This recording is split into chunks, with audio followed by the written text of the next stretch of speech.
ആ സമയത്ത് എൻ്റെ മുഖത്ത് ഇങ്ങനെ ഒരു കുമിള പോലെ വന്നിട്ട് അതിങ്ങനെ പൊട്ടി ഒലിച്ചിട്ട് അത് വീഴുന്ന സ്ഥലം ഫുൾ ഇങ്ങനെ കറുത്ത് വന്നിട്ട് വീണ്ടും അതിൽ നിന്ന് കുരു വന്ന് മുഖം ആകെപ്പാടെ വികൃതമായിട്ടിരിക്കുന്നത്. എനിക്ക് ആൾക്കാരുടെ മുന്നിൽ ഇറങ്ങി നോക്കാൻ, ആൾക്കാരെ ഫേസ് ചെയ്യാൻ തന്നെ ഭയങ്കര ബുദ്ധിമുട്ടായിരുന്നു. എല്ലാവരും എന്നോട് ചോദിക്കും ഇതെന്താ മുഖത്തിൻ്റെ ചിക്കൻ പോക്സ് വന്നതാണോ? ചിലപ്പോൾ ആൾക്കാരൊക്കെ അടുത്ത് ചെന്നിരിക്കുമ്പോഴത്തേക്കിനും അവർക്ക് ഇങ്ങനെ മാറിയിരിക്കുന്നതൊക്കെ ഞാൻ കണ്ടിട്ടുണ്ട്.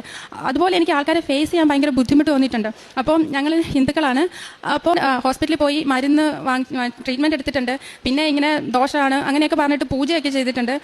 അപ്പോൾ എന്നിട്ടൊന്നും മാറ്റമൊന്നും വന്നിട്ടില്ല. അപ്പോൾ ഇവളെ ഇങ്ങനെ ഉടമ്പടി എടുത്തപ്പോൾ ചേച്ചിക്ക് ഇതിൽ വിശ്വാസമാണോ, ഞാൻ ഈ ഉടമ്പടി തൈലം ചേച്ചിയുടെ മുഖത്ത് പുരട്ടട്ടെ എന്ന് ചോദിച്ചു. ഞാൻ പറഞ്ഞു എനിക്ക് വിശ്വാസമാണെന്ന് പറഞ്ഞു. ആ വിശ്വാസ പ്രമാണം ചൊല്ലിയിട്ട് അവളെൻ്റെ മുഖത്ത് അത് പുരട്ടി. രണ്ട് പ്രാവശ്യം ആ മുഖത്ത് എനിക്ക് ആ ഉടമ്പടി തൈലം പുരട്ടിയിട്ടുള്ളൂ.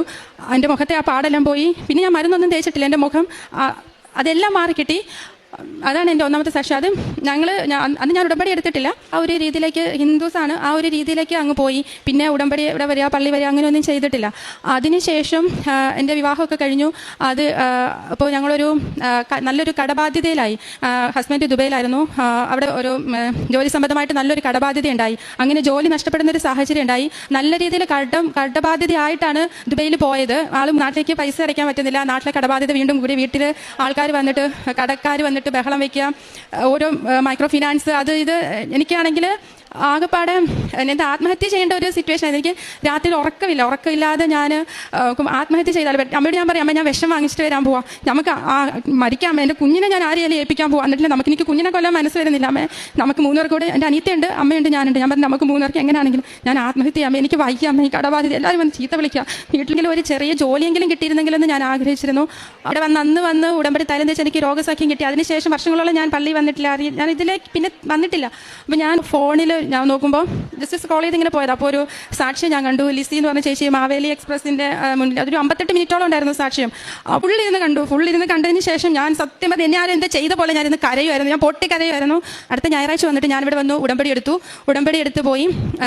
ഒരു 1.5 ആഴ്ചയൊക്കെ കഴിഞ്ഞപ്പോഴത്തേക്കിനും ആ റിജക്റ്റ് ആയെന്ന് പറഞ്ഞ ആ സ്ഥലത്തു നിന്ന് തന്നെ അവരെന്നെ വിളിച്ചു. ഞാൻ അവിടെ ജോലിക്ക് പോയി. കഴിഞ്ഞ 1.5 വർഷമായിട്ട് ഞാൻ അവിടെ ജോലി ചെയ്യാണ്. അങ്ങനെ ജോലി എനിക്ക് തന്ന് അനുഗ്രഹിച്ചു അമ്മ. അതുപോലെ തന്നെ ഞങ്ങളുടെ ഫിനാൻഷ്യൽ ക്രൈസിസ്, സത്യം പറഞ്ഞാൽ ഈ ജീവിതകാലം മുഴുവൻ കടബാധ്യതയായിട്ട് ഞങ്ങൾ നടക്കണമെന്ന് ഞാൻ വിചാരിച്ചത്. അത് എങ്ങനെ മാറിക്കിട്ടിയെന്ന് എനിക്കറിയത്തില്ല. എൻ്റെ ഹസ്ബൻഡിൻ്റെ വീട്ടുകാർ നല്ല ഹൈന്ദവ വിശ്വാസത്തിൽ ജീവിക്കുന്ന ആൾക്കാരാണ്. അപ്പോൾ ആഗ്രഹം ഉണ്ടായിരുന്നു ഹസ്ബൻഡ് ഈ വിശ്വാസത്തിലേക്ക് വരണം എന്നുള്ളത്. ഞാൻ പ്രാർത്ഥിച്ചിരുന്നു അമ്മയോട്. ഹസ്ബൻഡിനെ കൊണ്ട് ഓൺലൈൻ ഉടമ്പടി ഇപ്പോൾ എടുത്തു. ഹസ്ബൻഡിന് ഭയങ്കര വിശ്വാസമാണ്. ഞാൻ അമ്മ മാതാവിൻ്റെ ഒരു കൊന്തയും കാശുരൂപം കൊടുത്തിട്ടിരുന്ന ആളിപ്പോൾ അത് കഴുത്തലിട്ടുന്നുണ്ട്. ഉടമ്പടി എടുത്ത് രാവിലെയും വൈകിട്ടും പ്രാർത്ഥിക്കും. അമ്മയിൽ ഇപ്പോൾ ഭയങ്കര വിശ്വാസമാണ്. ഈ കടബാധ്യതയെല്ലാം ഇങ്ങനെ തീർന്നപ്പോൾ അത് എങ്ങനെ മാറി കിട്ടിയെന്ന് ആൾ തന്നെ എന്നോട് ചോദിക്കാറുണ്ട്. ഇത്ര പെട്ടെന്ന് ഈ കടമൊക്കെ തീർന്നത് എങ്ങനെയാണെന്ന് എന്നോട് എപ്പോഴും ചോദിക്കും.